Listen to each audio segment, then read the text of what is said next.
Are you seriously dating or just hanging out? So, Valentine's Day is right around the corner at the time of recording, and I know that there are some people out there that are in relationships that are a little bit less than clear. And so I figured now would be a great time to have this conversation. Are you seriously dating or just hanging out? So I want to give you a couple ways to know whether or not it's serious, whether or not you're just hanging out. And by the way, little spoiler alert, you can be engaged and just be hanging out. We're gonna get into it in just a minute.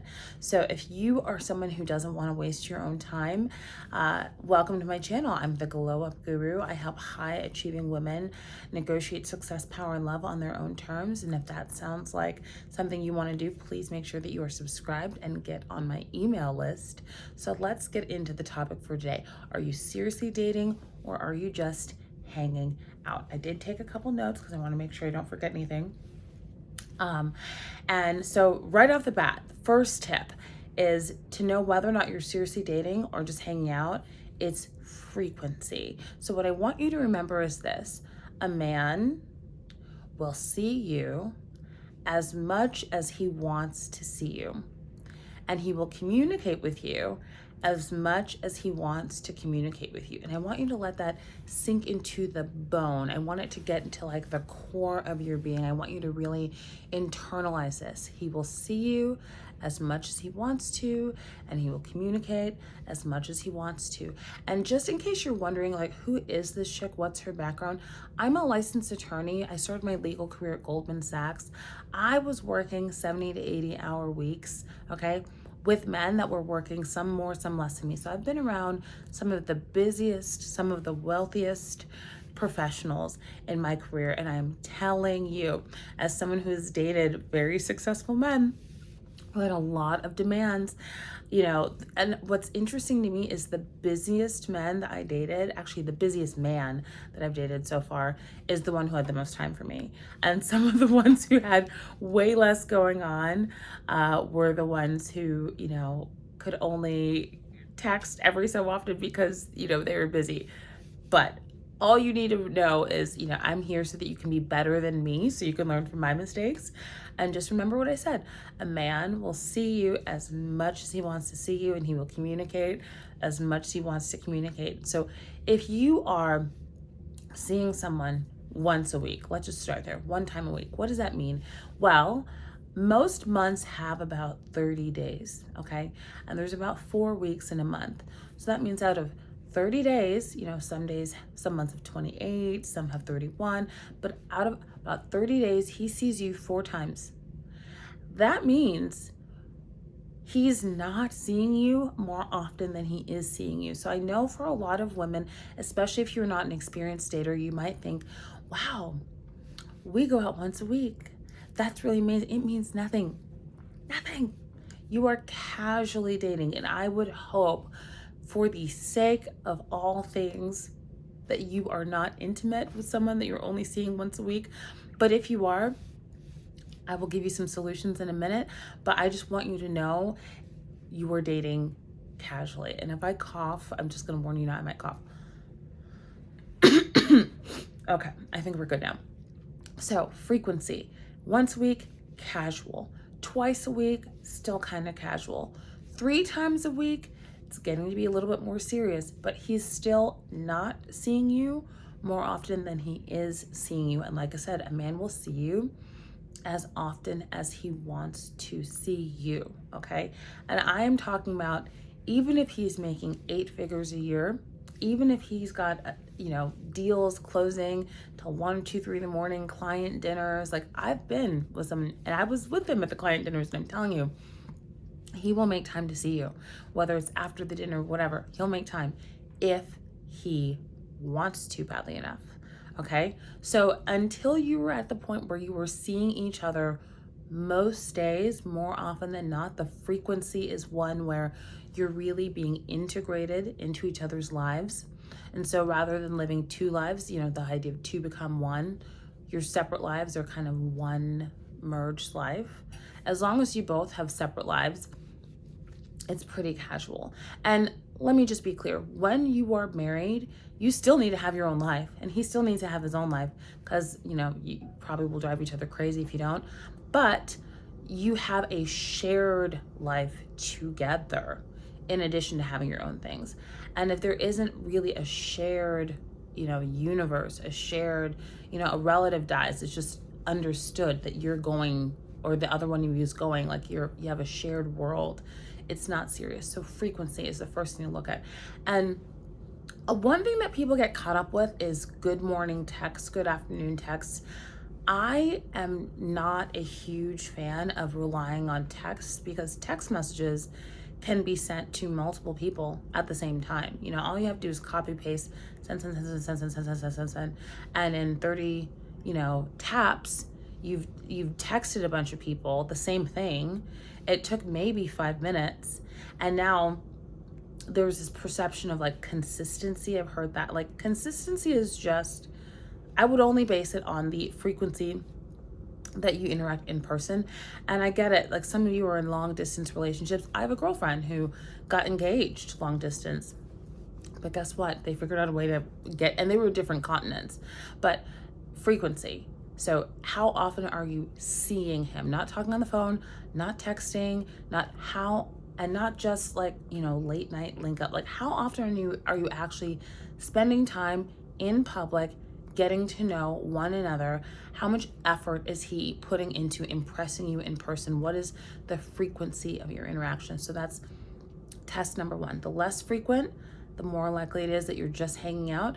And by the way, even if you are engaged, I will tell you, I have someone who actually stopped talking to me for a year because she wanted me to draft her prenup, and I didn't want to do it because I didn't believe that her fiance had proposed for the right reasons. And I ended up being right. He just wanted a green card. And so anyway, they were engaged, but they had a long distance engagement. And this is one where they had never had a high frequency of dates, of interactions, of seeing each other more often than not.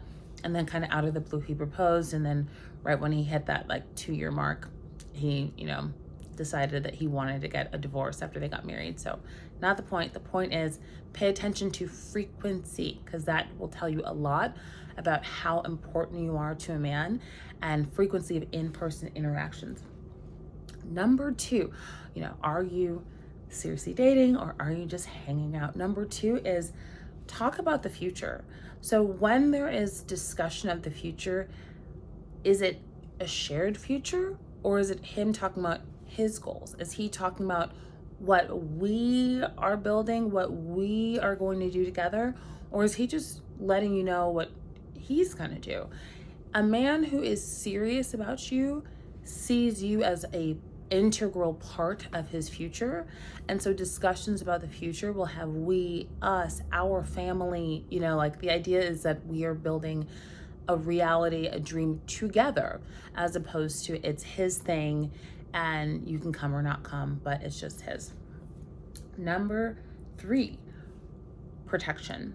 So, are you seriously dating? Are you just hanging out? How frequent do you interact? How much or little is he talking about the future and integrating you into his plans for the future? And then protection. Does he offer protection? What do I mean by that?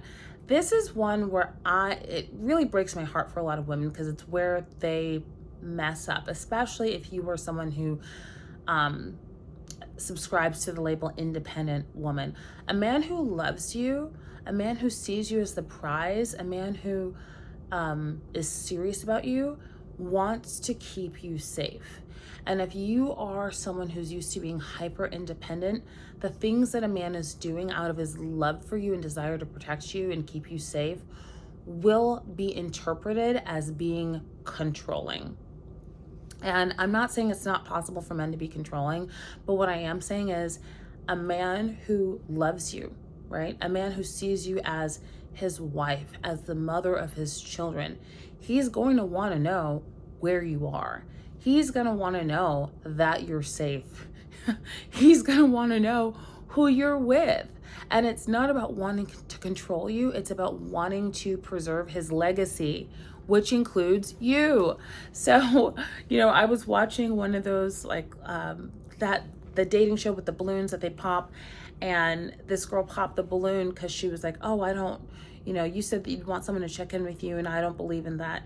And I was like, that's sad. And I do understand that controlling men are out there and that they are a plague that needs to be scrubbed from the face of the earth. I get it. But there is a difference between a healthy man offering masculine protection and a man who's just trying to control you for the sake of controlling you. And if you don't know the difference, you really need to hire me as a coach so I can help you understand and help you regulate your nervous system so you don't get triggered by the men that you actually want to be with. But if you don't know the difference, then a guy just demonstrating his sincere love for you can register as someone wanting to control you and manipulate you. So is he offering protection? Does he protect your reputation? So when people say things about you, does he stand up for you? Does he defend you? Is he offering reputational protection, emotional protection, physical protection? Does he want to protect you? When you come to him with a problem, does he try to solve it? And I know this one can be really annoying too, because a lot of times women will go to their partner just wanting to vent and then get upset when he isn't just, is trying to, but really the reason that a man will try and solve the problem when you're just venting is because he cares. A guy that will listen to you just vent and not offering solutions is a guy that really doesn't give a damn about you. It's a guy who doesn't want your life to be better. Okay.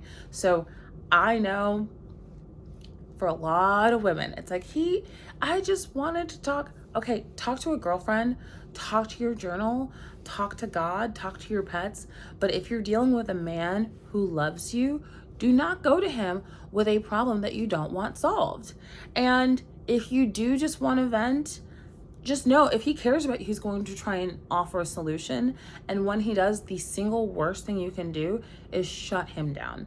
Because in the world that we live in, men don't get a lot of praise. They don't get a lot of compliments.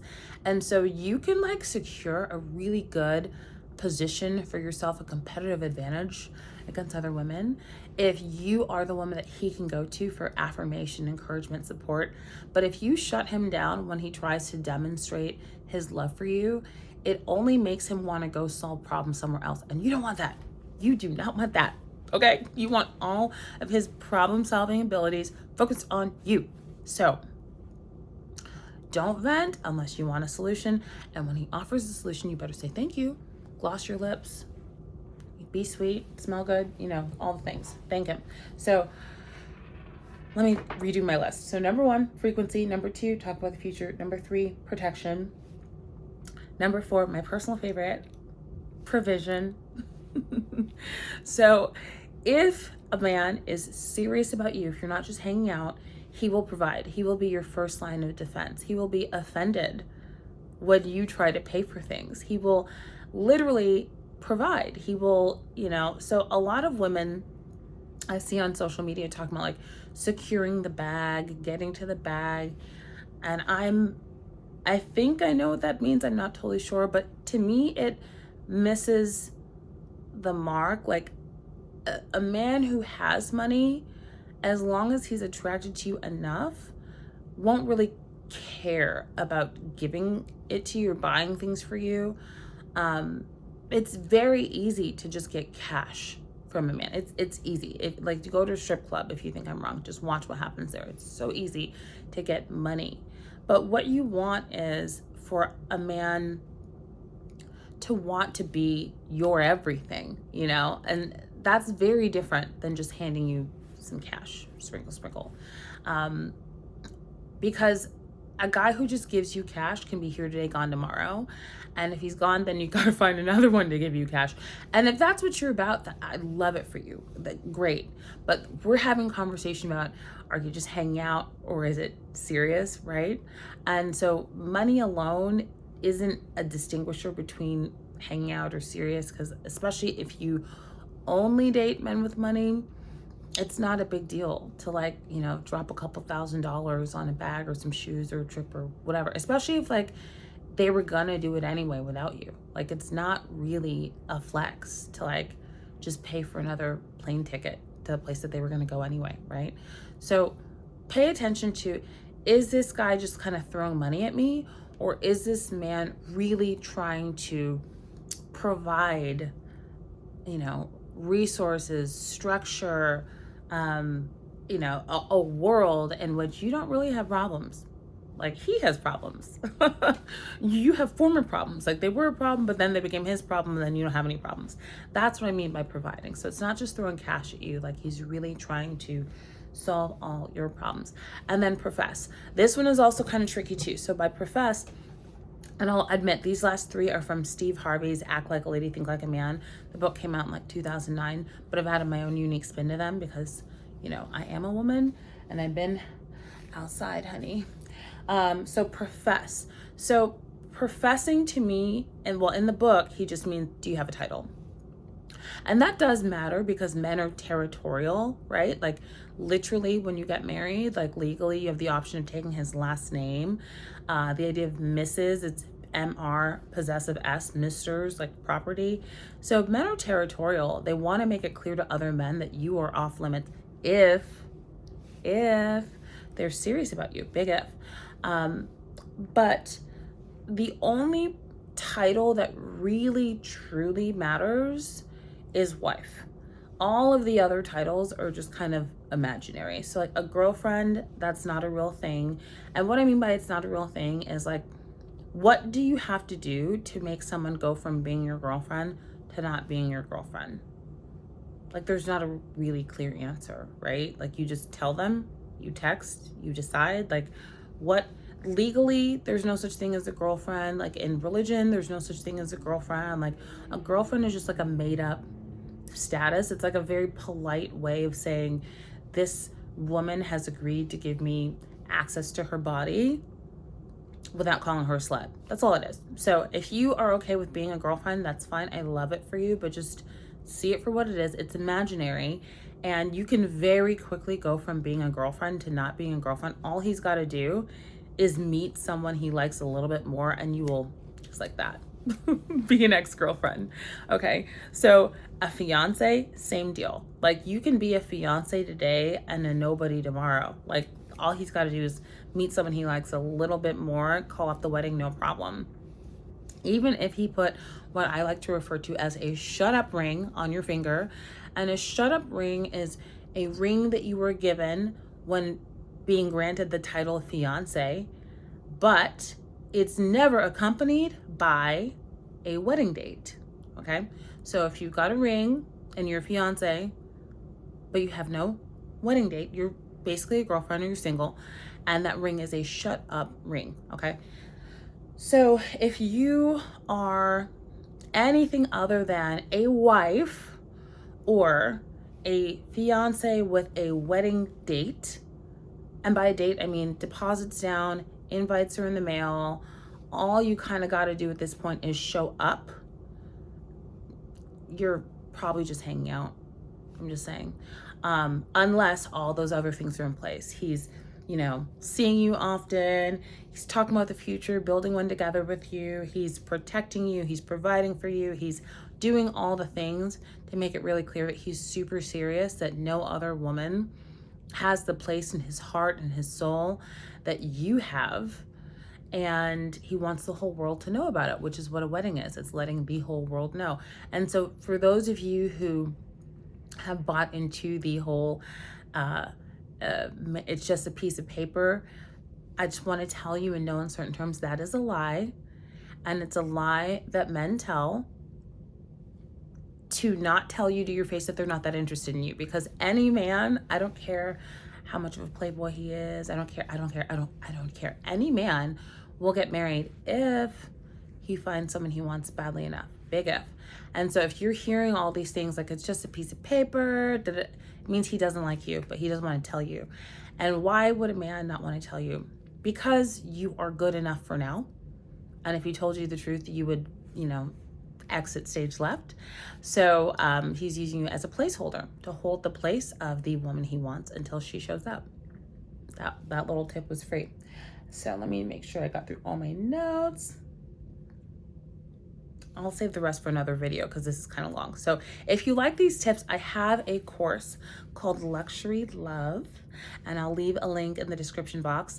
But that course is specifically for high achieving women who are navigating love, relationships, dating. The reason I created it specifically for high achieving women is because the women who have the most to offer, the women who bring the most to the table, are also the ones least likely to find somebody who meets them at their level. And a big part of why is because, you know, a lot of times when you're smart intellectually and professionally, you tend to not be smart in love.